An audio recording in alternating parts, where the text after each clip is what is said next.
Ok, vamos mergulhar de cabeça nisso aqui. Bem no coração do Application Centric Infrastructure da Cisco, o famoso ACI, tem um conceito que é a base de tudo em segurança, os contratos. Hoje a gente vai desmistificar exatamente o que eles são, como funcionam e, o mais importante, por que eles são tão cruciais. Olha só nosso roteiro. A gente começa com o porquê, ou seja, a filosofia de segurança por trás do ACI. Depois a gente conhece o quem, que são as peças desse quebra-cabeça. Aí vamos analisar o quê, a anatomia de um contrato. Em seguida, a gente vê o como, com um exemplo prático. E, para fechar, vamos dar uma olhada no futuro, no que vem depois e ver como escalar tudo isso de forma inteligente. Então, para começar, tudo parte da filosofia. O API foi pensado desde o início com uma abordagem de segurança bem específica, para responder a uma pergunta fundamental. Que é essa aqui: como a gente protege as aplicações de verdade e não só fica olhando para endereços IP e subredes. A segurança de rede mais tradicional foca muito em endereços, né? Mas as aplicações de hoje são dinâmicas, mudam o tempo todo. O ACI muda o foco para o que realmente interessa. E a resposta para essa pergunta está aqui: o modelo de whitelist, ou lista de permissões. É o seguinte, a maioria das redes opera num modelo de blacklist, onde por padrão tudo é permitido e a gente só bloqueia o que é explicitamente proibido.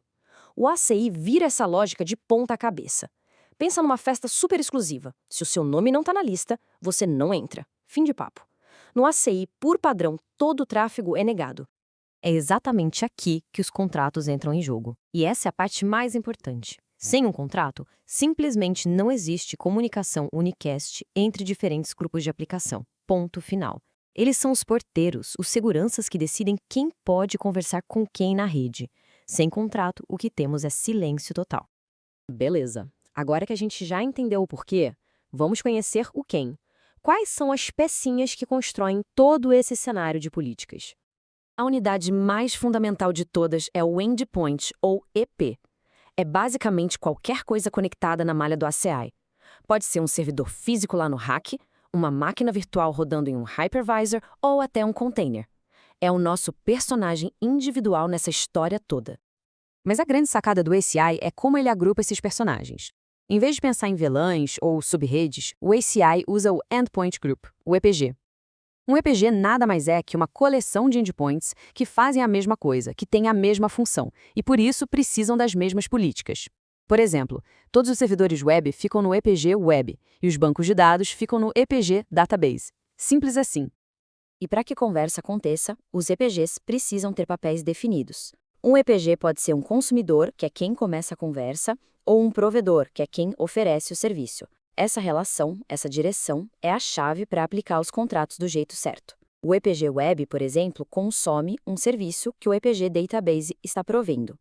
Certo, já conhecemos os personagens, agora vamos dar uma olhada no roteiro que eles seguem. O contrato em si. O que tem dentro dele? Um contrato, na sua essência, é o livro de regras. É ele que define qual comunicação é permitida entre os EPGs. É a política que diz, por exemplo, olha, EPG Web está autorizado a falar com o EPG App, mas só sobre esses assuntos aqui, ok? E um contrato é montado em camadas, quase como uma boneca russa. No nível mais alto, temos o contrato, que é o container geral. Dentro dele, a gente tem um ou mais subjects, ou assuntos, que servem para agrupar regras que têm a ver uma com a outra, tipo acesso web ou acesso SSH. E por fim, no nível mais detalhado, temos o filtro, que é a regra específica, permitir tráfego TCP na porta 22. É aqui que a mágica acontece. Chega de teoria, né? Vamos ver como tudo isso se encaixa na prática. Um exemplo simples e direto para a gente entender de vez. O cenário é o seguinte: a gente tem um grupo de servidores web, nosso EPG Web, e ele precisa acessar um grupo de servidores de aplicação, o EPG App. E essa comunicação precisa ser via SSH, na porta TCP 22. Como a gente já viu, por padrão, isso está totalmente bloqueado. Para liberar essa conversa, são 3 passos bem simples. Primeiro, criar um filtro que identifica o tráfego TCP indo para a porta 22. Segundo, criar um contrato e colocar esse filtro dentro dele. E terceiro, o passo crucial, aplicar o contrato. O EPG Web vai ser o consumidor do contrato e o EPG App vai ser o provedor. E o resultado é esse aqui. A política é programada direto no hardware, lá nos switches. O fluxo do EPG Web para o EPG App na porta 22 agora é permitido. E o legal é que os contratos do ACI são stateful, ou seja, eles entendem o estado da conexão. Isso significa que o tráfego de resposta do app de volta para o web também é liberado automaticamente, sem precisar de outra regra. A comunicação agora flui, mas só para isso. Legal, isso funciona super bem para algumas regras. Mas, e quando o ambiente começa a crescer? Quando a complexidade aumenta de verdade? O problema é sempre a escala. Imagina ter que criar e gerenciar um contrato para cada comunicação entre dezenas, centenas de EPGs. Isso vira um pesadelo de gerenciamento rapidinho.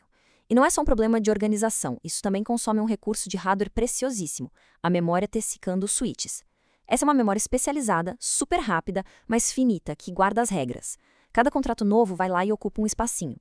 Para resolver isso, o ACI tem uma carta na manga, um objeto especial chamado VZN. Pensa no VZN como um coringa. Ele representa todos os EPGs que existem dentro de um mesmo contexto de rede, de uma mesma VRF. É, na prática, um grupo que significa qualquer EPG. E essa imagem mostra o poder disso de forma brilhante. Do lado esquerdo, 3 contratos diferentes, um para cada EPG que precisa falar com o banco de dados. É repetitivo, né? Do lado direito, usando o VN, a gente consolida tudo numa única regra. Qualquer EPG, ou seja, o VN, pode consumir o contrato que o banco de dados provê. Fica muito mais limpo, simples e eficiente. E os benefícios são duplos, como a própria Cisco gosta de destacar. Primeiro, simplifica a configuração. Isso economiza tempo, reduz a chance de erro humano. E segundo, reduz o consumo de TCA. Isso significa que o hardware consegue escalar muito mais, suportando mais políticas sem engasgar.